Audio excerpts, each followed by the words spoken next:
Hello guys, welcome to my podcast channel. This is my very first time to do this in English, so honestly I'm so nervous at the moment. But anyway, this podcast is the place I created in order to have like an environment for me to warmly, naturally and friendly talk to you guys as I do when I go on some kind of, coffee dates with my close friends. That's the reason why the things I'm going to share with you guys are all about my personal perspectives, opinions, and stories. Nothing like, theories or lessons or something. So let's talk about the reasons why I'm making English content on this channel. Basically, I want to post one English episode a month in which I just talk about everything in my life. For example, maybe it's just about a thought or a realization I had in a month, or my experiences of meeting some interesting people, or the lesson that I learned from them, or some recommendations, books, movies, documentaries, or music, everything. Like almost everything, guys. I think this is a very interesting way of self-reflection. That's the first reason why I'm doing this. The next reason is I think this is the most important one, which is, I want to challenge myself by doing this in English. You know what? When I do Vietnamese podcasts, it takes me so long to finish. For your information, for the final product of maybe 20 minutes episode, I would need to maybe record with the length of over 45 minutes.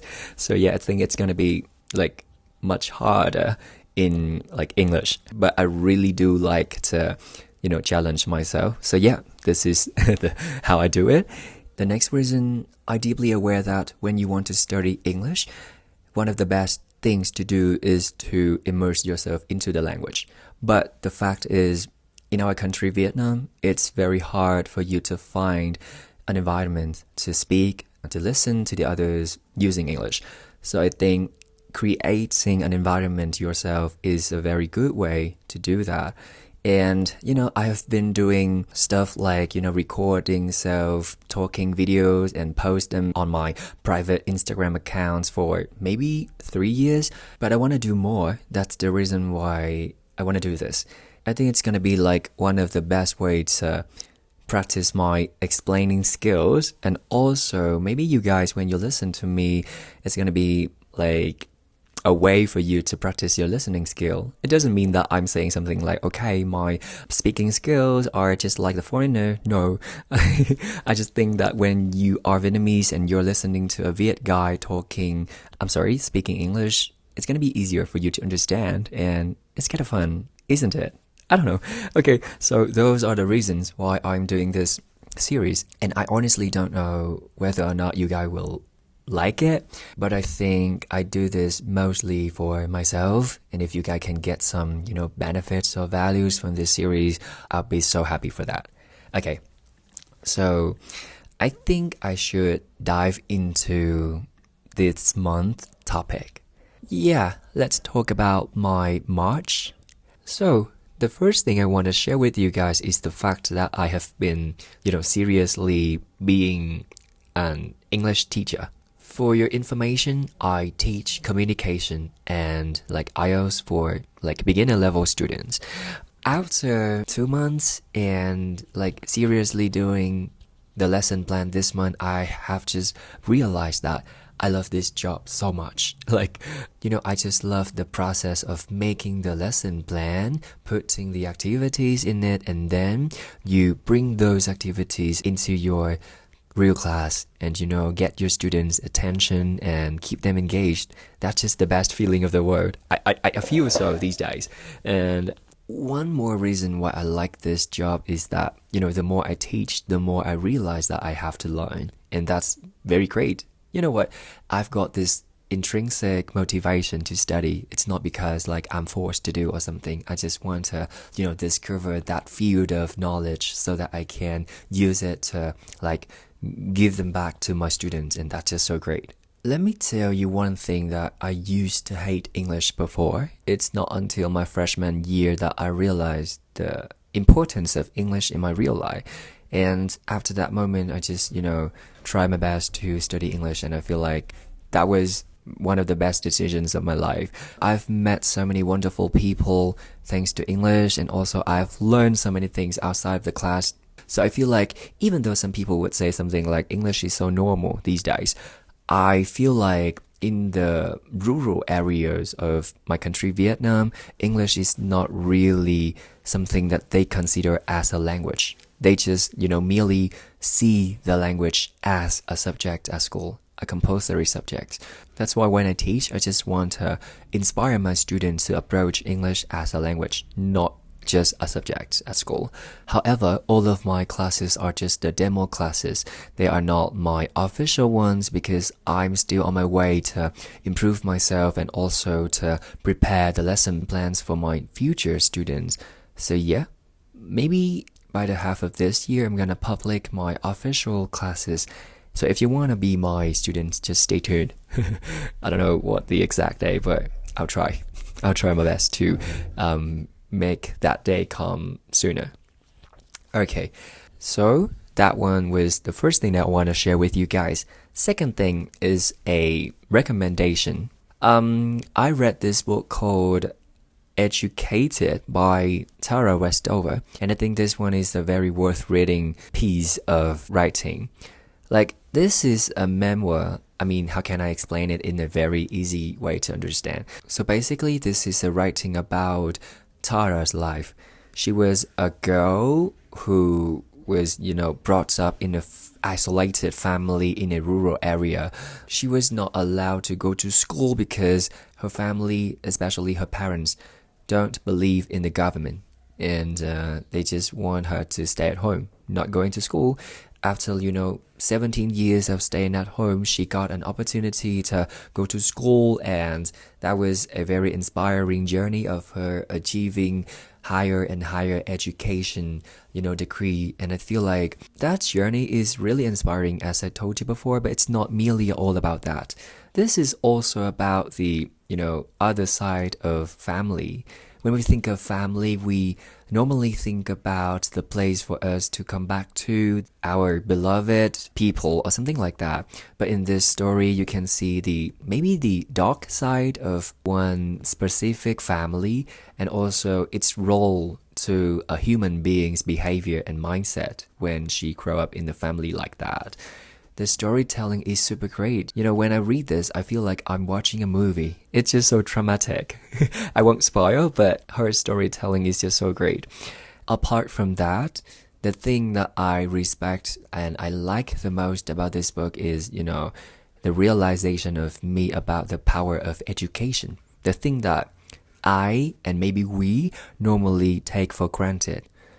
Like in Vietnam, we have to go to school. Like majority of the kids, they are, maybe it's not like have to, like they are encouraged to go to school, and most of us have the opportunity to go to school, but we normally just take it for granted. I mean, we don't really see the impact of education.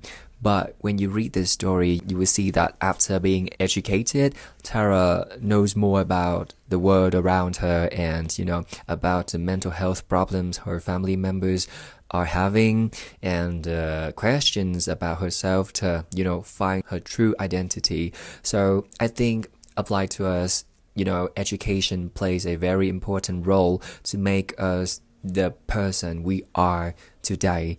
So yeah, it's just so great to acknowledge the power of education. It encourages me to pursue higher education somehow. I haven't had any plan for this, but yeah, it's been stuck on my mind. I don't know if my review gives you any curiosity, but I just want to say that this book is very interesting. The author just shares her story, but I myself, indirectly learned so many lessons from that, and I strongly believe that if you read it, you will do the same as me too. This book is available in both English and Vietnamese, so yeah, just find and read it in your preferred language. Okay. And the last thing I want to tell you is about love. But this is not my love story, it's the others. If you are Vietnamese and you are sort of active on social media, maybe you would know the couple of two guys being with each other for 10 years. I have been following them for like 2 months, I guess. But this month, I have like gained so many things just by watching them, loving each other, making content, or things like that. I once heard one of them say something like, at first they were not a perfect fit for the other, but they communicate and then they change for the better. So I think, the lesson here is like communication is the key to maintain relationship. This is not only true for lovers, but also for friendships as well. To my experience, all of my best friends are the one who I can talk to deeply and I can, give feedback whenever I want to. And vice versa, they can do that to me as well. So many people say this, but I just want to address this one more time. Nobody is perfect, so we can't expect a friend or even a partner to be a right fit for you at the beginning. You need to use communication to share with each other your thoughts, your thinking about them, and also if you think you can change for each other, that would be maybe the best way to maintain the relationship. And I feel like it's just so true. For your information, I had been living with 4 other people in the same apartment for 4 years, and we didn't say bye-bye to each other because anytime we see anyone do something maybe we consider not good for the common place, we will just directly talk to that person and we change for the better.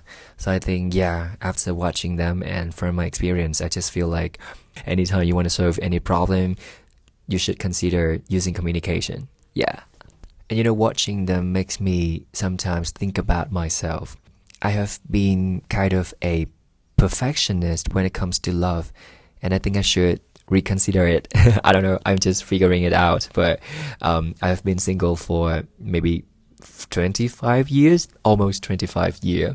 I know there are so many reasons, I enjoy my single life, but sometimes I need someone accompanies me. So whenever I think about, my standard of having a perfect partner at the beginning, I feel like it's maybe impossible. But I'm just sharing this. I haven't, had an answer for this, but maybe in the future I'm going to share with you all about this, maybe in April. Okay. Apart from communication, there's one more thing that I like about this couple is the way they make content. You know what? I really respect the way they produce the content, especially the advertising one. I mean the branded content. You can tell that they put so much effort into making one video for the brand. They have stories, they have scripts, and they have, creativity in that. So as a content creator, I do respect how they do that. With that impact, they don't do that carelessly. They put effort into it, and it turns out to be the inspiration for me, a content creator, to produce high quality content. It's kind of like that. So those are everything that I want to tell you. After doing this, I feel like making a podcast in English is just so difficult. So if there were any mistakes, please forgive me, or maybe you can, give me some constructive feedback in the comment section, or maybe you can email me so that I can improve in the future. I promise you guys that I really try my best. If you can listen to this episode, you can tell that I have definitely overcome my insecurity to post this. Okay, so if you're listening in the morning or afternoon, I wish you have a great day ahead. And if you're listening in the evening, I wish you a good night. Okay, thank you so much for listening. Bye bye then.